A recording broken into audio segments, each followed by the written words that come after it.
Welcome to our final lesson on list comprehensions.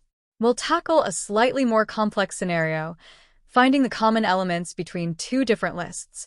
We can achieve this elegantly by combining an if condition with a nested loop structure inside a single list comprehension.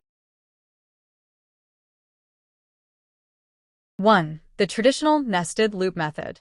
Traditionally, to find common items, you would use a nested for loop. The outer loop iterates through list A, the inner loop iterates through list B. You then check if x equals y, and if true, append the common element. This results in a multi-line, potentially slow, block of code. 2. Using list comprehension. In a list comprehension, the nested loops are placed one after the other, in the same order they would appear in traditional code. The expression is x. The loops are for x in list A and for y in list B. The condition if x equals y checks for equality. This single line clearly and concisely expresses the intent to find common elements. Note that the output is still a list containing the common elements 3 and 4. 3. More Pythonic alternative.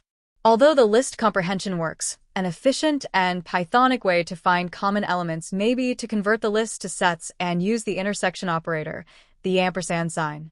We convert the result back to a list only if required. Set operations may be optimized for finding commonalities and may be much faster than nested loops.